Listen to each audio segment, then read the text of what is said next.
Well, I don't know if my internet's being down. That might be great. Worst case scenario, I'll just do it just audio. All right, what happened to your video? I don't know. I have no idea. I'm gonna try. All right, well, I think You can hear me though, right? Yeah, I can hear you. Yeah. Okay. Well, if I have to go just audio, that's fine. I have no idea what happened to the video. What happened to your camera? I have no idea. I'm gonna try to unplug it and plug it back in. All right, so we got a couple people live already. Hey there, everybody. Hello, everybody. 1 second. Just having a brief technical difficulty, but I'm going to start with no video. This is about Roman anyways, so that's okay. Roman, if you don't mind unsharing.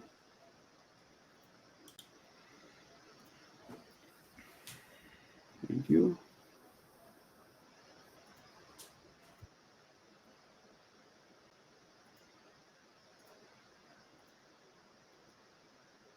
Okay, sorry everyone for that brief technical difficulty. Thank you everyone for joining us for Beyond the Bottom Line, Pre-Sales Success on Your Terms with Roman Mezhevovsky. My name is Alex Zalakowski. I'm on the sales team here at Consensus, and I will be your moderator for today's session. Demofest is presented by Consensus. Consensus is leading the world into the new era of demo automation. Our platform gets your buyers what they need when they need it. It then multiplies your revenue team's impact with unique insights on those buyers. As a result, you'll see faster close times, larger deals, and higher close rates. You can learn more by going to our website or viewing the automated micro demo, which I highly recommend. We just made a new one at the link in the Docs tab on the right of your screen. We encourage you to participate in today's session. On the right side of your console, you can see a few ways to engage with us. Roman actually has a very creative way of engaging. I've never seen anything like it before, so just a little plug for that. The chat function, if you haven't been to any of these yet, will allow you to engage with us as well as other attendees. Roman will be taking questions at the end, so please write them down or put them into the Q&A. We encourage you to put them into the Q&A box or save them for the end, whatever makes the most sense. If you are having any technical difficulties like I am, head to the gear on the bottom of your screen, and you will see a help document to help troubleshoot the common issues. And now for Roman. He's a seasoned pre-sales professional with a passion for developing a framework to allow him to do his best work and sharing that framework with others. With experience spanning startups to tech giants like Google and Netflix, Roman's career has been marked by prioritizing personal impact and work satisfaction, even when those choices come with financial trade-offs. He's a strong advocate for understanding your individual drivers of success within the pre-sales landscape. And with that, I will turn it over to you, Roman. And before I do so, I'm sorry my face isn't showing. I did want to say, last week, Roman and I were talking, and I couldn't help but notice the fresco or the paintings behind him. And I really loved why he has us hanging on those walls. So I wanted to kind of warm him up by letting him share what those paintings are and what they mean for him and how they can apply to this session. Thanks, Alex. Hey, everybody. Thanks for joining me. Yeah. So as we were talking with you, I do have this beautiful painting behind me. I think in the centerpiece, you can't really see it behind me, but this is called the School of Athens. It really depicts something that I think actually is relevant to this talk. So coincidentally, or maybe not, it basically depicts two people in the middle there, Aristotle on one side and Plato on the other. One of them is Plato reaching to the sky. The other one is Aristotle reaching towards the viewer. And I think, as we were talking about this, I think we kind of, it's an interesting back and forth in terms of where sort of knowledge, where does one sort of identify with. And I think we were talking about, sort of that reaching towards the viewer as a sign of, knowledge and sort of wisdom coming from within. So anyways, that's just a little bit of that. I encourage everybody to go look it up. It's called, again, the School of Athens. Really interesting, kind of thought-provoking picture. So yeah, we can get started with that. Alex, is there anything else that you wanted to say? No, just looking forward to the session. Thanks, buddy. Awesome. Okay. So Alex did a quick introduction about me, but I've been doing sales engineering mostly as an individual contributor for the last 15 years. And I've had the opportunity to coach and be kind of a team lead for other SEs. But really, I love being an individual contributor, thinking about it, and just being part of the SE community in general. So thank you for Consensus, and happy to be part of this Demofest.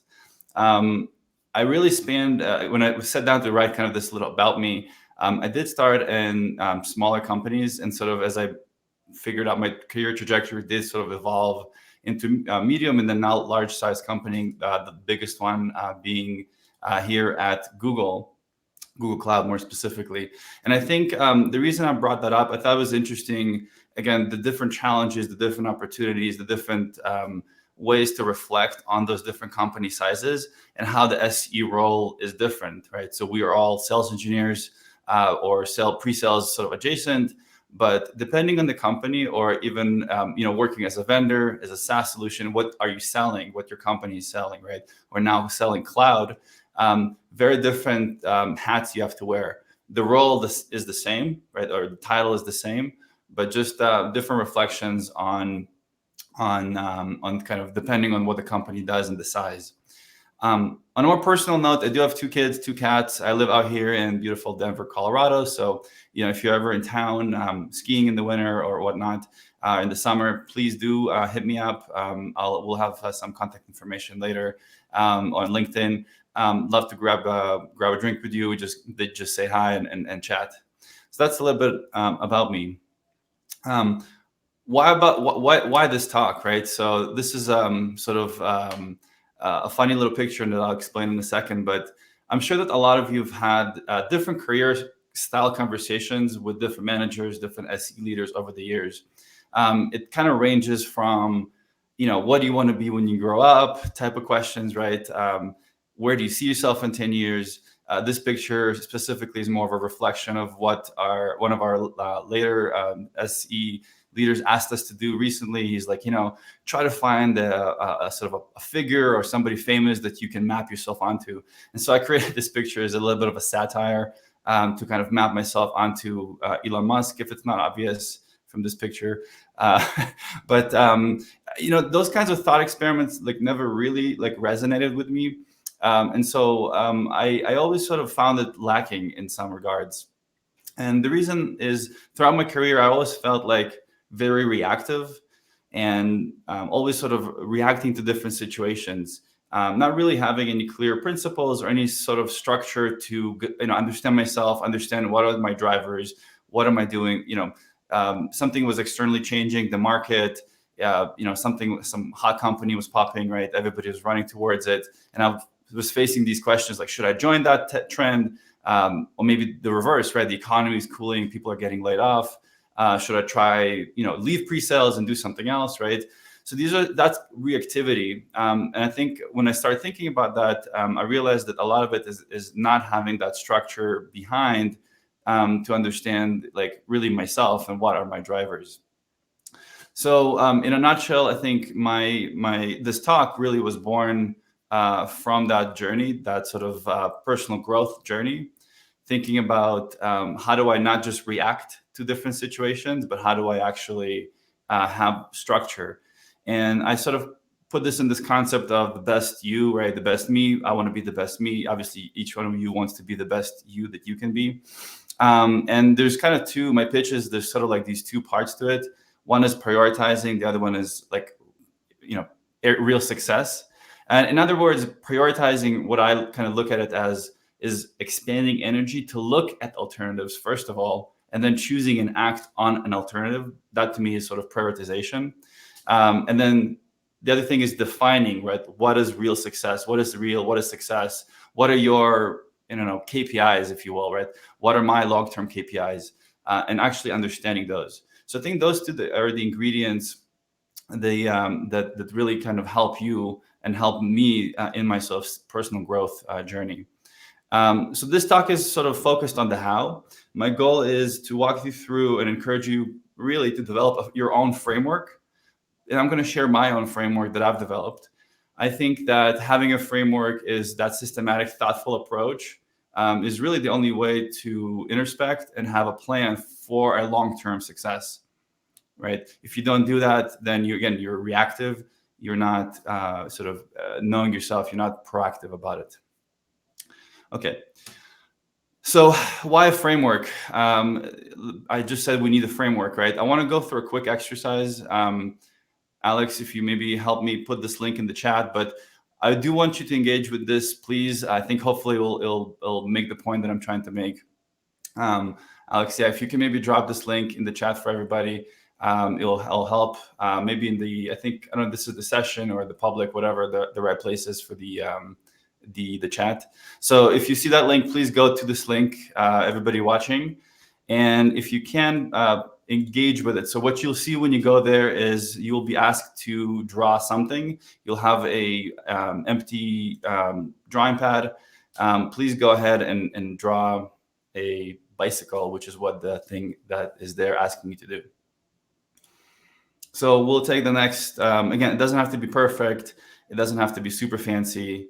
Please go in and draw to the best of your ability in the next 15, 20 seconds, a bicycle. That'll be super helpful.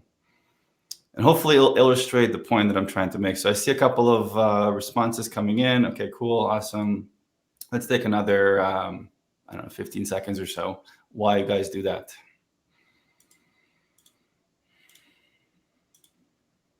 All right, I'm seeing a ton of responses. This is great. Okay, let's close it up in a couple of seconds here. All right, so what was the point of this, right? You might be thinking, okay, what's the point of this?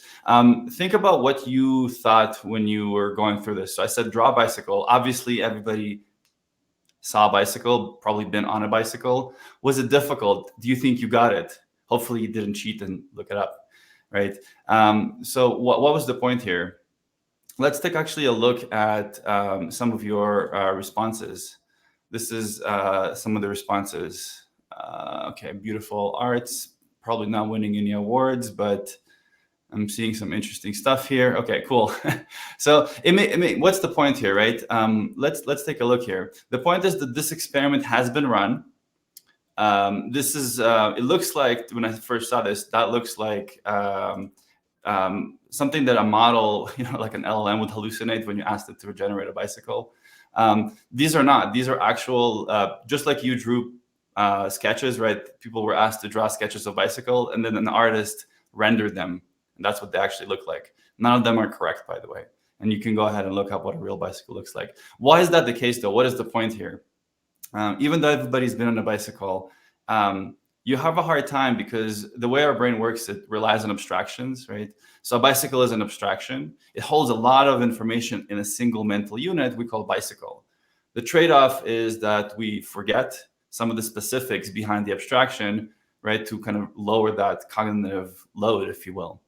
So I think the point that I'm trying to make is how is that important and how that's relevant if you think of sales engineering, right, as the bicycle. And granted, bicycle is a fairly simple entity, right? It's very, very simple in the way it's composed. If you go up and you look it up on Google Images right now, you'll probably see how simple it is. If you think of sales engineering, your career, right, success, much more complicated things, right? But also if you think of them just like the bicycle, they're abstractions, right? If you really think what they are, you maybe think of the different pieces of your sales engineering job. But I guarantee you that if you, just like with the bicycle example, sat down and tried to draw it without a very structured and focused energy, it will be fuzzy and it would not be maybe accurately representing how really things are coming together. So the point of having a framework, which is the whole kind of point that I'm trying to make here, is to make yourself break down these abstractions, to clarify that fuzziness, that all these things are floating in your head when you think, because thinking is not the clearest way of understanding the world or even understanding yourself, right? So if you're looking for long-term success, long-term happiness, you have to have that solid foundation and a grounded sort of framework-based approach. And the last sort of analogy I'll make before jumping into the framework is, again, you can think of this as like stocks, right? There's sort of two types of strategies. You either know your investments, you know your fundamentals, you research it, you understand exactly why you're sticking to them, even during downturns, right?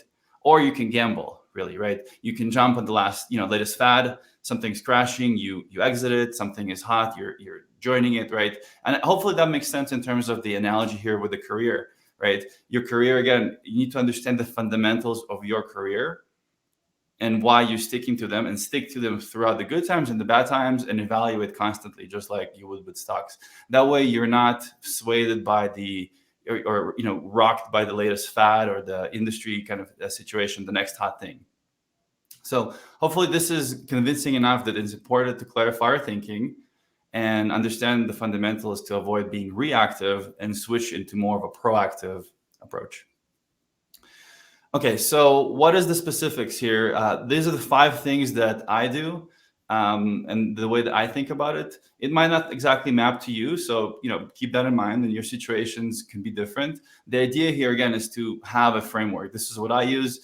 Hopefully you find this useful. The first thing I think about when I think about an opportunity, a role, a specific situation is excitement, right? So for me, it's important to have an intellectual and something intellectually challenging and exciting.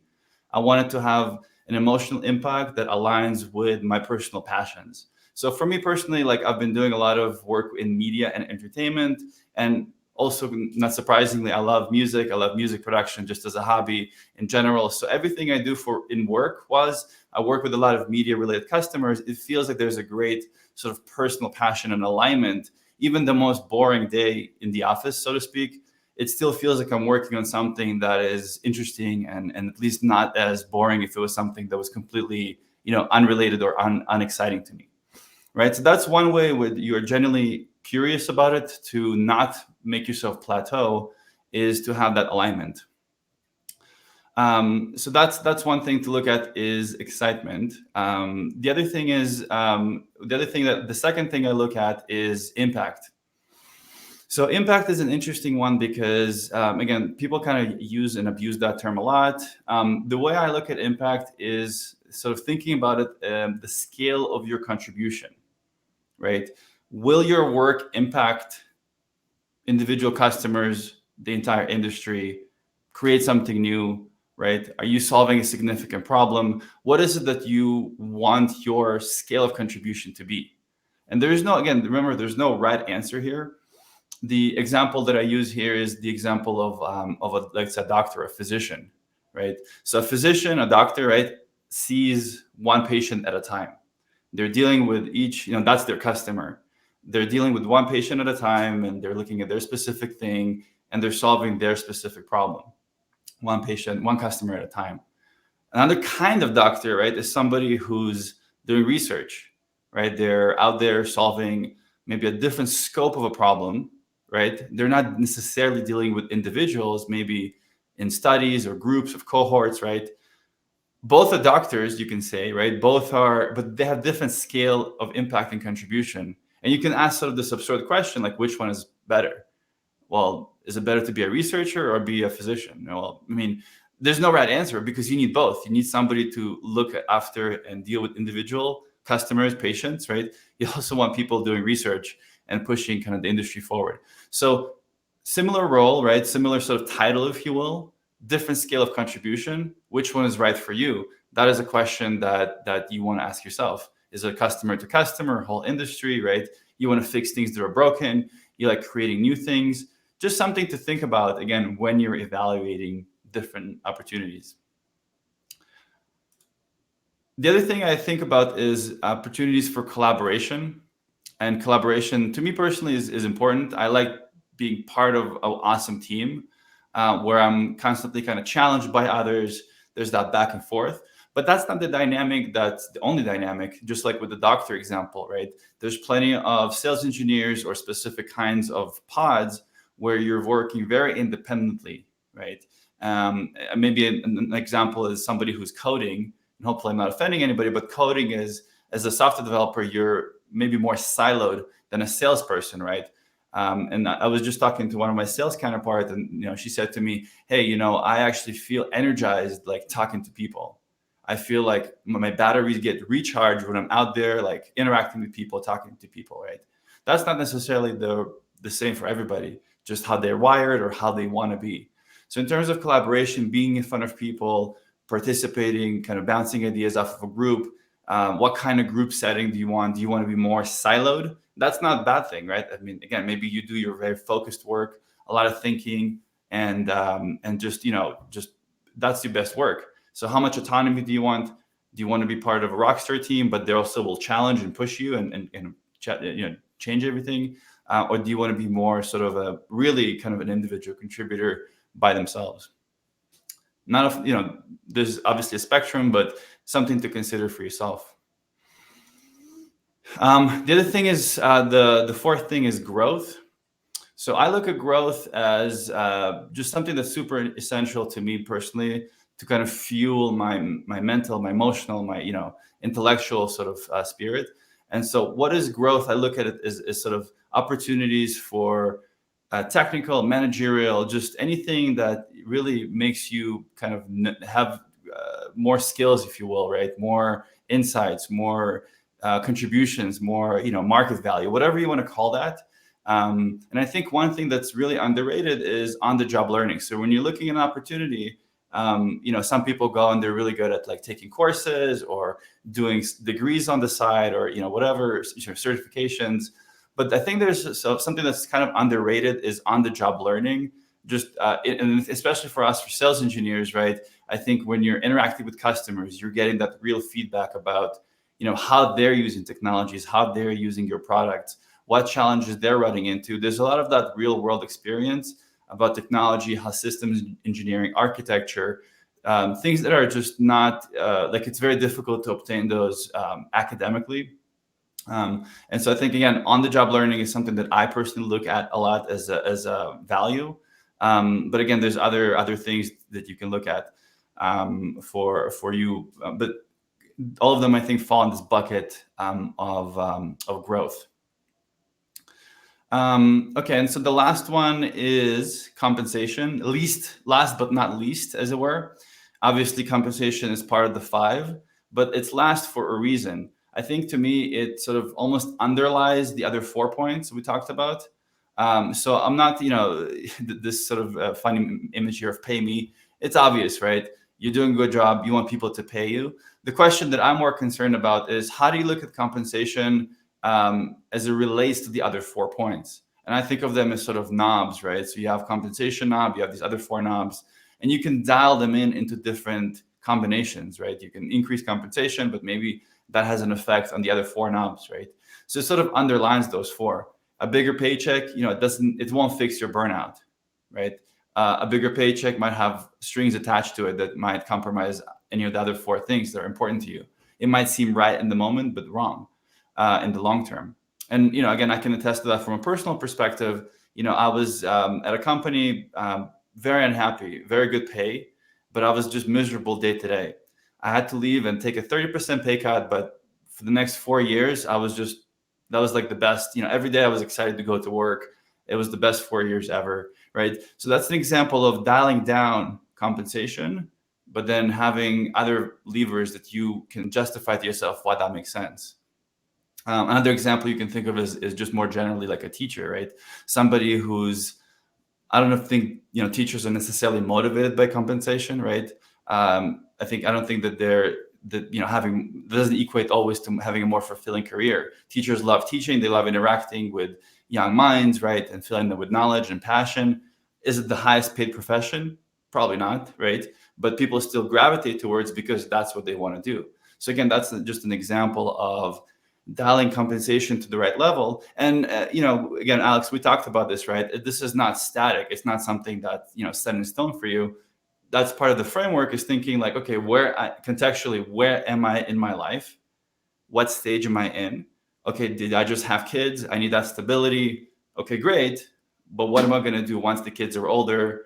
Where am I going after this? Or I need that money for this. But so what's the plan, I guess, is the point, is to consider compensation in the makeup of these other things. So that's my 5 things. Alex, did you have any comments or thoughts? I think we're almost out of racetrack here. Yeah. Thanks again. For me, this was when we went through this, I was just racing, man, thinking, man, I wish I had met Roman 8 years ago when I started my career. I don't know if you guys can see me now. And so I was thinking of Roman, when you shared this last week, you made me think of a number of my friends, and I'm like thinking, how can I apply this framework to them? I know like I know we have a lot of seasoned pre-sales professionals on this, so maybe this skews towards more of a younger um, personnel. Maybe this is timeless, but for my friends who came to mind, how would you map this framework to someone who's only really thought of their job as the last lever, compensation? Like, how would you shift that paradigm? It took you 4 years to do Yeah. that. Yeah, and that makes sense. I think, look, I think it's tempting to think of this as sort of advice for newcomers to the profession, but I think, um, I mean, people can be the judges of this, and I'm happy to hear about that in the Q&A. I think whether you're in the beginning, middle, or later part of your career, there's always room for introspections because you're still, like, your life still goes on, right? Like, you still have many, many more years ahead of you. And so if you're focused on the long term, so the end game, right? How do I maintain my happiness, throughout my career, post my retirement? What are the investments that I'm making today? First of all, you won't necessarily look at this as a job. It's kind of a cliche thing to say, but I think you will have some structure, some framework to evaluate different opportunities.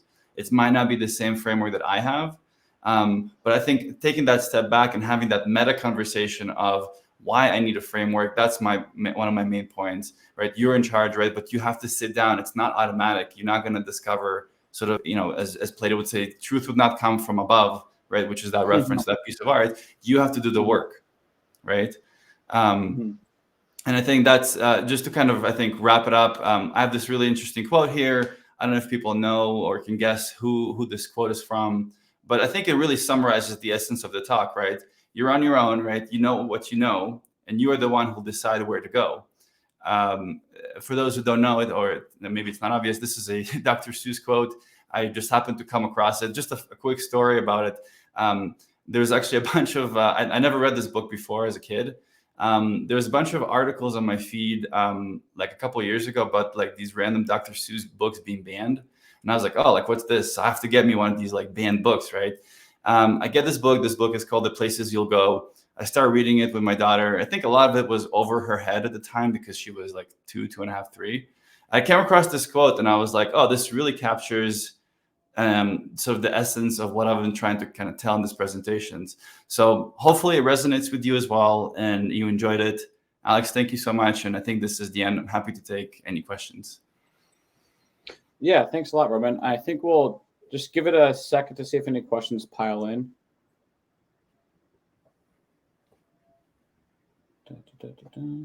Roman, why they're doing that? What's the smallest company you worked at? I think it's my household is the smallest. Yeah. I think the smallest company was probably maybe like 30 or 40 people at the time. So it looks like Samantha has a question. How can you use this framework to help your immediate team improve job quality today?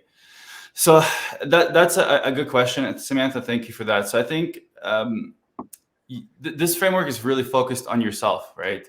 And I think by being more clear about what you want, your boundaries, the things that you enjoy doing, you will bring the best to the team, right? So I think if you want to relay something to others, that's great. But ultimately, this is really focused on yourself, sitting down and figuring out like your own framework, right? Your own values, really, your own things that you want to do. And ultimately, like that's the reason you will be happier long term is because you'll be doing the best work that you can, right? And that will have impact on your team and your job ultimately. It's a long term, sort of strategy, right? It's a long term bet, if you will, for the end game. So, immediate team, improving job quality. I'm happy to kind of hopefully that answers the question, but I can clarify if you want in a follow up.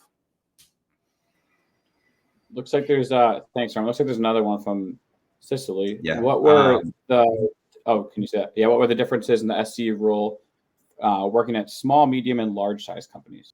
Yeah, great question. Thanks, Cicely. I think, I don't think this is earth shattering, but I think working in a small company, you're more than just a sales engineer and you're sort of in this chaotic mess, for better or for worse, right? So you have tons of opportunity. You can pretty much do whatever you want. There's really little to no process. So all your successes get a spotlight shined on them, but also that is also true for failures, right?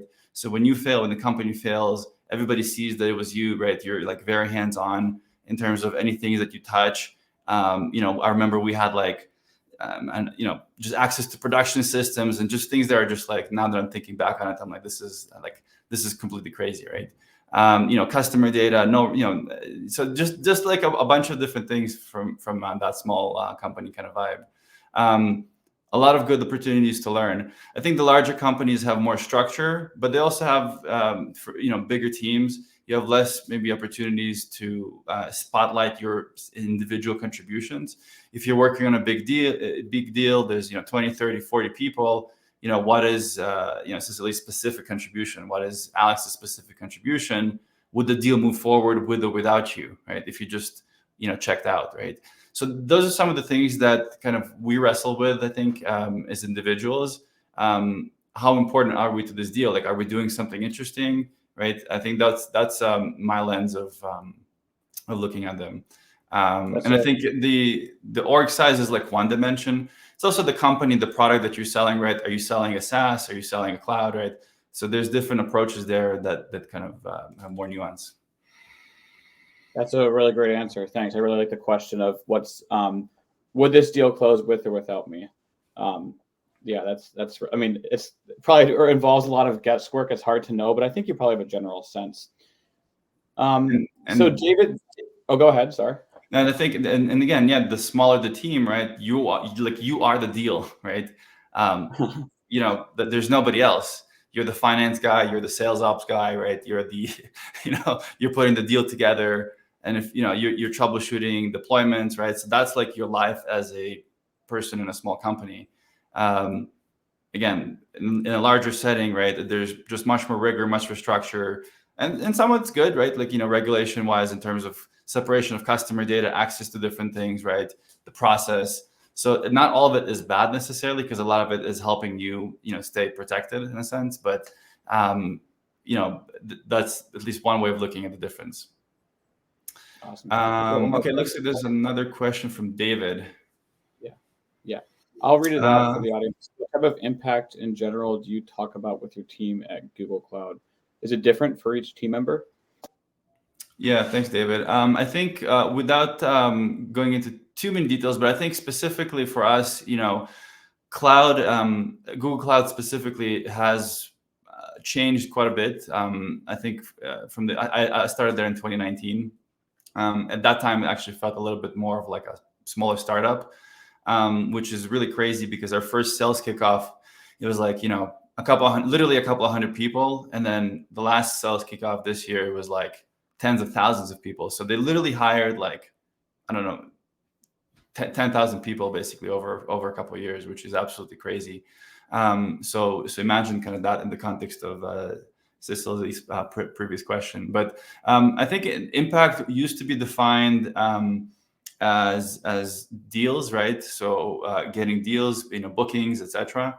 I think now the emphasis is much more on revenue, and you can kind of tell that from the fact that Google Cloud is now publicly being reported as part of the Alphabet revenue, right? So the emphasis is on revenue, on consumption, which is what the cloud business is, right? It's a consumption business. So the emphasis is on consumption and revenue from that perspective. I think and then I think the other aspect of your question, each team member, we have very similar roles. I think Google just likes to call some roles in different names. So my role is a customer engineer. It's really a sales engineer, right? It's called something else in other cloud providers, but everybody's got sort of their domain of expertise, right? And then they kind of work with their customers to execute. But ultimately, I think we have that, consumption and customer sort of satisfaction as the two kind of main things that we think about. Awesome. Well, thanks, Roman. If you don't mind unsharing your screen. Thank you very much. We really appreciate you. Guys, Roman's very friendly. Reach out to him if you have any questions. If this is marinating later on and you want to see, get a copy of the framework or asked how he used it, definitely recommend reaching out. The next session, 1 second. The next, so yeah, you guys have 30 minutes or so. There's a couple of different sessions available in your chat, in your track. So yeah, thank you for joining us, and we'll see you in half an hour. Awesome. Thanks everybody.